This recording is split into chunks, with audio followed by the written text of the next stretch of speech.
मैं एक बात पढ़ रही थी, कहीं व्यंग था। एक 8-10 साल की गोल मटोल चुलबुली सी लड़की रो रही थी। क्यों रो रहे हो? बोले पड़ोस की दादी गाल खींच खींच के कहती है, तू बड़ी कब होगी, तेरा नंबर कब लगेगा, तेरे बहन की शादी हो गई, अब तेरा नंबर कब लगेगा, तू कॉलेज कब जाएगी। वो कुछ न कुछ बोलती रहती, इसे गाल खींचती जोर से और फिर कुछ बोलती है, कब जाएगी। उसकी माँ ने कहा, बेटा अब अगली बार जब वो तुम्हारे गाल खींचे ना, तो तुम पड़ोस वाली दादी के वापस गाल खींचना और खींच खींच के कहना, मोहल्ले वाली दादी तो मर गई, तू कब मरेगी, वो तो निकल गई, तू कब निकलेगी। एक घर में मौत हो गई तो छोटा बच्चा पूछता है, दादू को क्या हुआ। दादी कहती, दादू भगवान को प्यारे हो गए। पोता कहता, दादी तू कब प्यारी होगी, है चुप कर। बोले ऐसा काहे बोल रहे हो, जो जो दादू प्यारे हो गए तो प्यारा होना तो अच्छी बात होती है ना, तो तेरा नंबर कब लगेगा। यहां परेशानी हो जाती है। हम ये मानने को तैयार नहीं हैं कि हमारा जीवन भी एक दिन समाप्त होगा, और मूर्ख होकर के इस अंधेरे खेल को खेलने जा रहे हैं, आशा तृष्णा में मरे चले जा रहे हैं। अब मैं वापिस आ रही हूँ सहजबाई के प्रसंग पे। पंचगन बहुतापन लागे, बहुत अधर मुख झूल।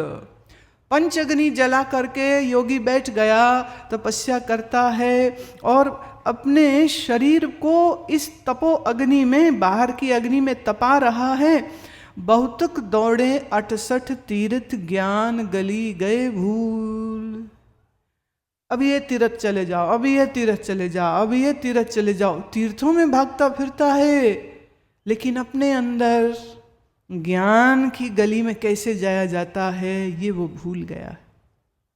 चरणदास गुरु तत्व लखायो, दीन खेल छुड़ाए, सहजो बाई शीश निवाए, बार बार बल जाए। और सहजो कहती, हमें तो हमारे सदगुरु चरणदास जी महाराज ने उसको जना दिया जो जानने से परे था। न तद्भास्यते सूर्यो न शशांको न पावका, यत् गत्वा न निवर्तन्ते तद्धामः परमं मम। जो मन इंद्रिय बुद्धि से परे था उसको जन्मा दिया है। अब तो मैं बार बार शीश निभाती हूँ अपने सदगुरु को कि जहाँ सब संसार माया के रंग में रचा पचा पड़ा है, माया के अंदर उलझा पड़ा है, वहाँ ज्ञान के इस अद्भुत कारनामे से हमारा मन शांत हो गया। अच्छा, अभी आपके भेजे पत्र मैं ले रही हूँ।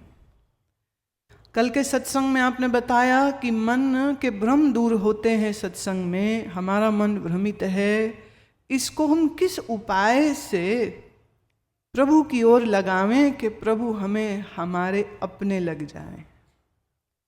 ये असीम ने प्रश्न पूछा।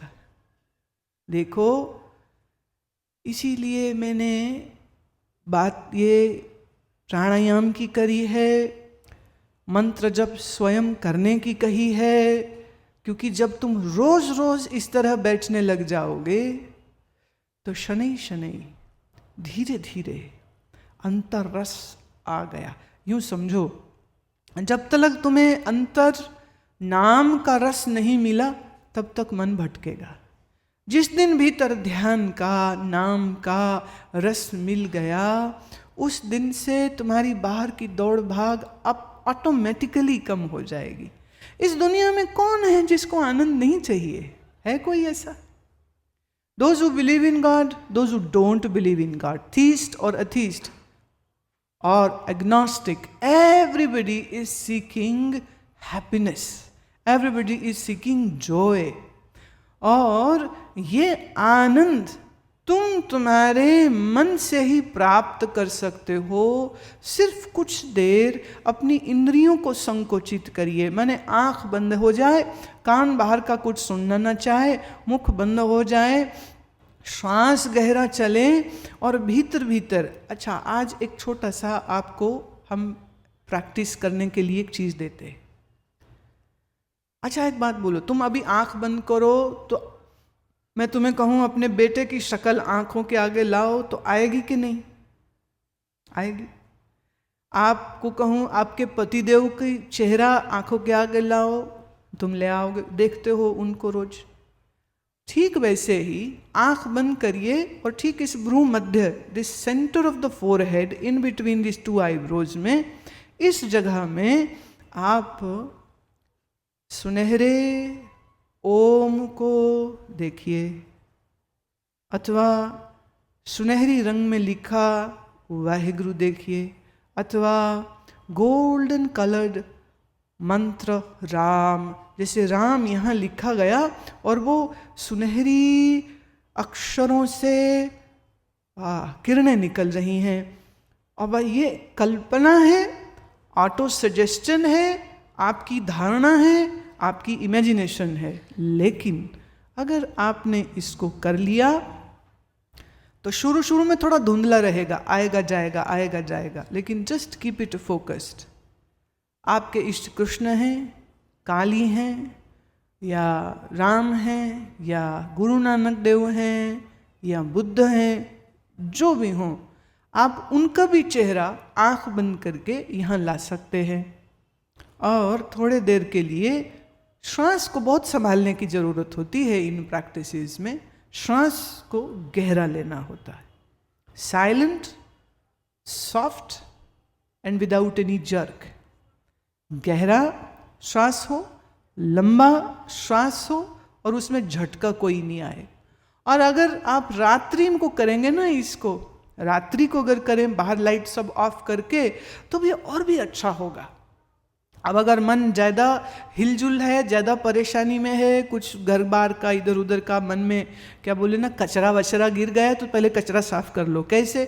थोड़ी देर नाड़ी शोधन प्राणायाम कर लीजिए, 10, 11, 20 साइकिल करके, और फिर इस स्थान पर आप गुरु का चेहरा ले आओ, ओम लिखा, जो तुम्हारी भावना, बिल्कुल खुली छुट्टी दे रही हूँ मैं आपकी।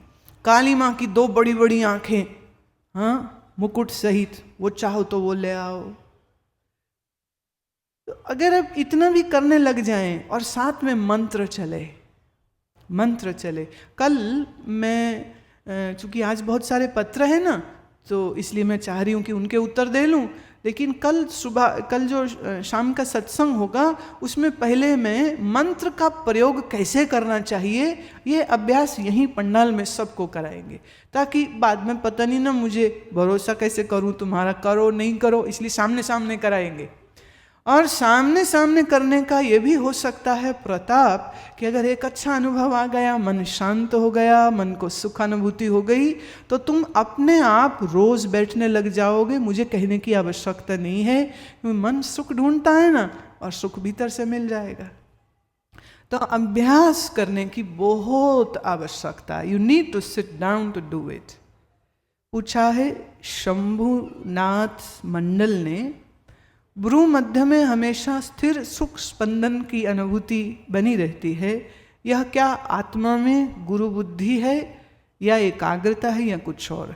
ये आत्मा में गुरु बुद्धि नहीं है शंभुनाथ जी, ये एकाग्रता की वजह से होता है। When you concentrate at one point, like I said about the center of the forehead, अगर आप यहाँ भ्रू मध्य में बराबर ध्यान करते रहें, अटेंशन पूरी इस एक पॉइंट पर अगर आप रखते रहेंगे, तो कुछ समय बाद एक वाइब्रेशन तुमको महसूस होगी। एक वाइब्रेशन, एक ऊर्जा, थोड़ा गरम गरम हो गया ऐसा भी लग सकता है, कुछ चल रहा है ऐसा भी महसूस हो सकता है। ये क्यों होता है? क्योंकि इससे प्राण शक्ति जागृत होती है, और इस प्राण शक्ति के जागृत होने से एनर्जी अवेकन होती है, ऊर्जा जगती है। इस ऊर्जा के जगने से हमको ये सुंदर अनुभव होता है। शंकर जी हैं, पूछते हैं मेरी जॉब की टाइमिंग रोटेशनल है, इसलिए एक स्केड्यूल को मैं फॉलो नहीं कर पाता हूँ, मेरी सहायता करें, मैं कैसे अपनी आध्यात्मिक प्रगति कर सकूँ और कौन सा ध्यान मेरे लिए अनुकूल है।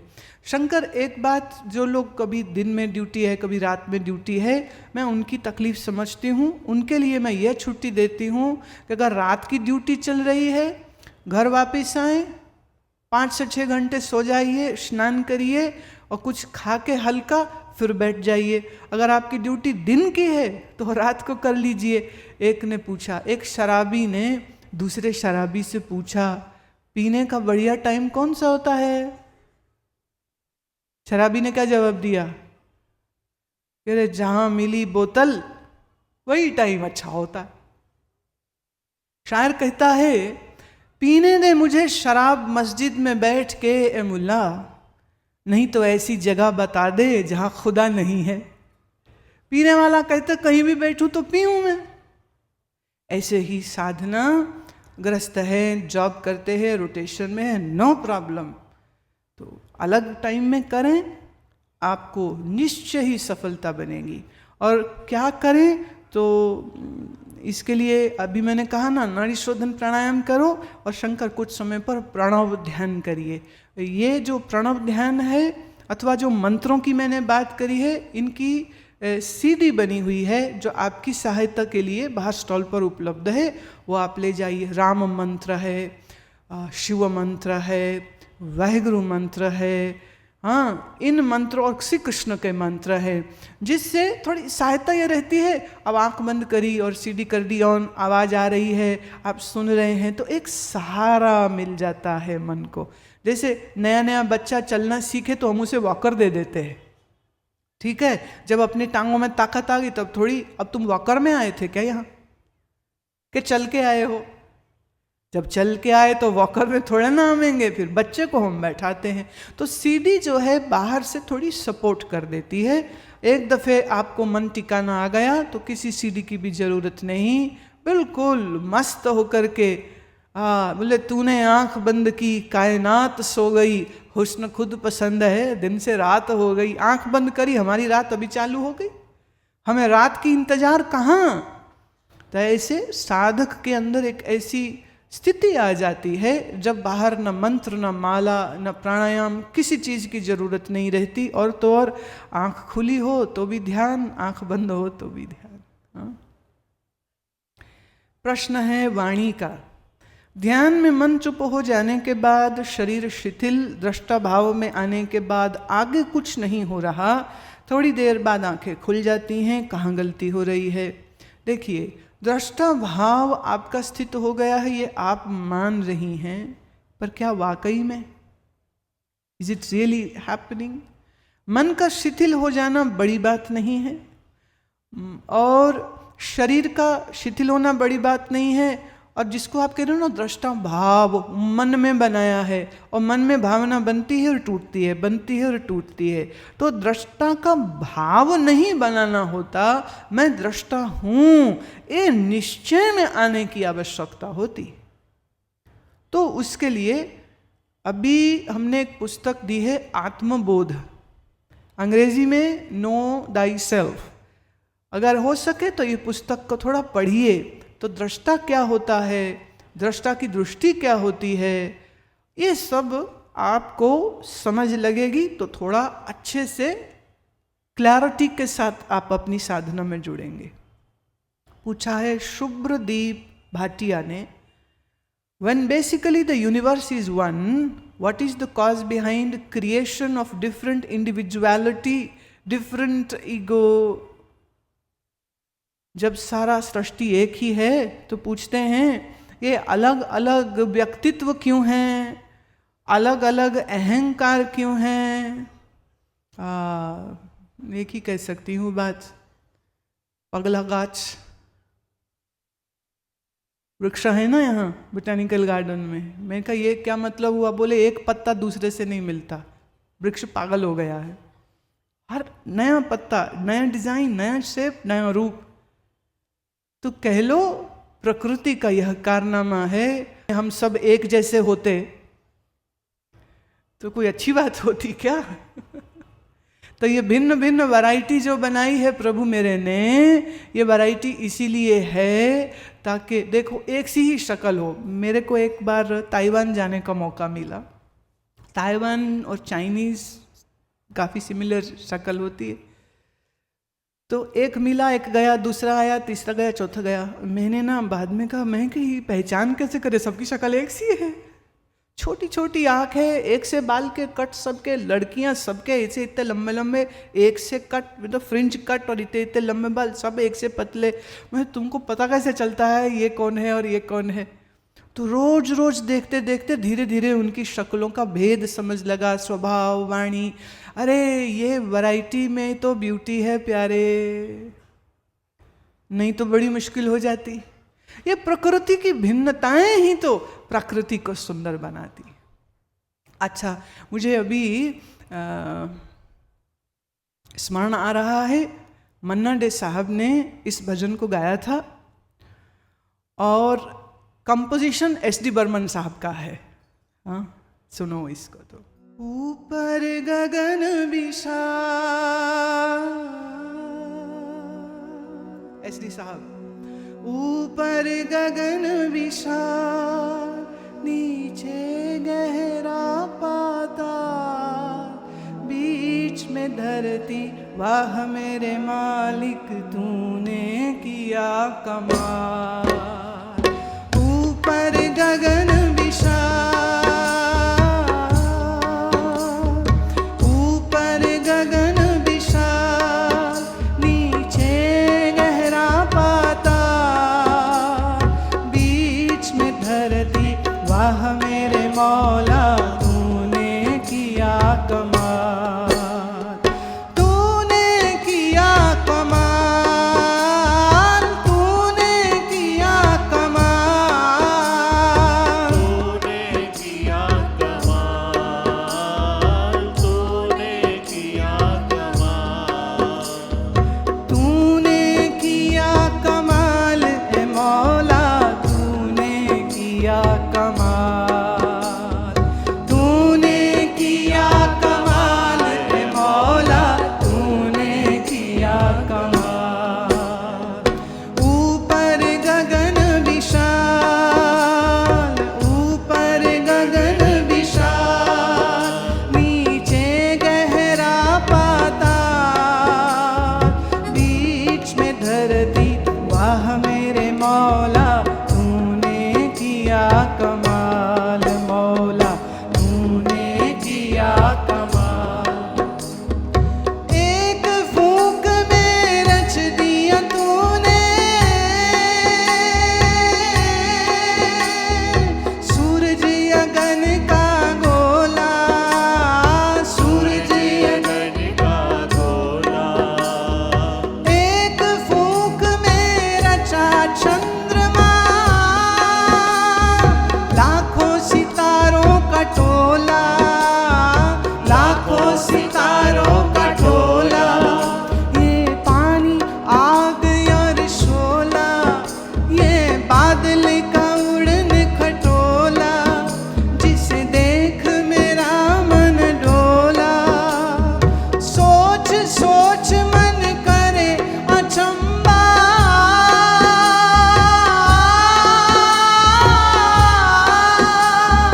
सोच सोच मन करे अचंबा, नजर न आता एक भी खंबा, फिर भी ये आकाश खड़ा है, हुए करोड़ों साल मौला तूने किया कमाल।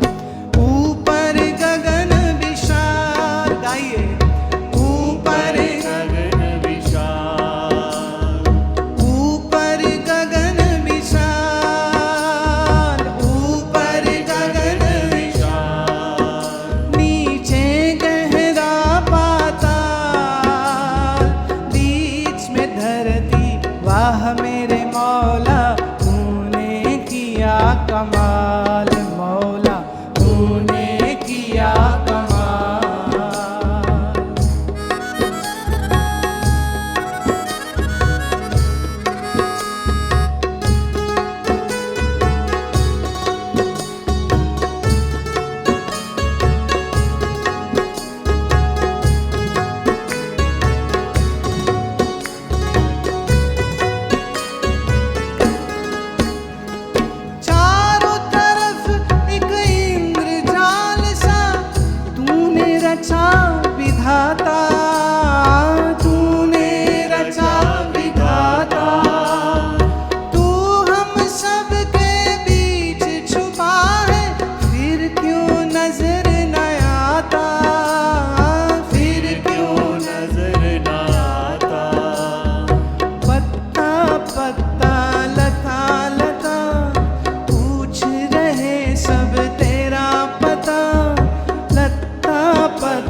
कहाँ छिपा है ये तो बता, सामने आ जाए अब न छुपा।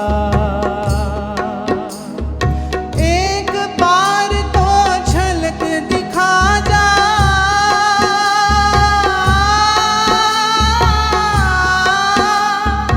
एक बार तो झलक दिखा जा, कर जा हमें निहाल मौला, तूने किया कमाल मौला, तूने किया कमाल। ऊपर गगन विशाल, ऊपर गगन विशाल, नीचे गहरा पाताल, नीचे गहरा पाताल, बीच में धरती वाह मेरे मौला, तूने किया कमाल मौला, तूने किया कमाल, तूने किया कमाल, तूने किया कमाल, तूने किया कमाल, तूने किया कमाल। तूने किया कमाल ए मौला, तूने किया कमाल, तूने किया कमाल ए मौला, तूने किया कमाल मौला, तूने किया कमाल मौला, मौला तूने किया कमाल, मौला तूने किया कमाल मौला मौला, तूने किया कमाल। तूने किया कमाल, तूने किया कमाल, तूने किया कमाल, तूने किया कमाल। तूने किया कमाल ए मौला, तूने किया कमाल, तूने किया कमाल ए मौला, तूने किया कमाल।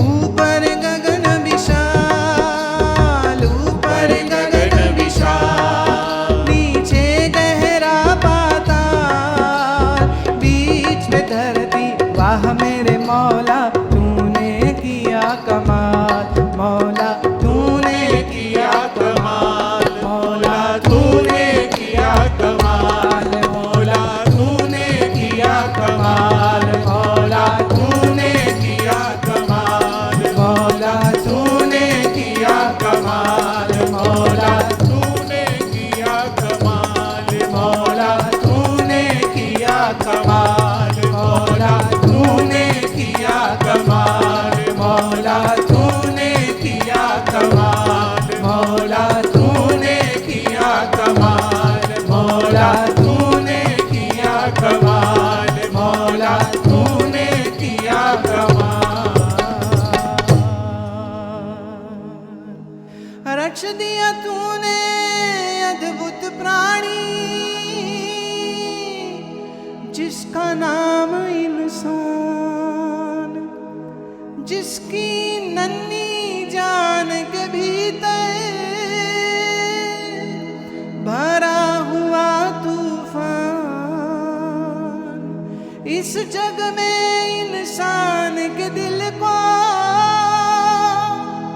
कौन सका पहचान, बड़े गजब का है ये खिलौना, बड़े गजब का है ये खिलौना, तूने किया कमाल ए मौला, तूने किया कमाल, तूने किया कमाल ए मौला, तूने किया कमाल।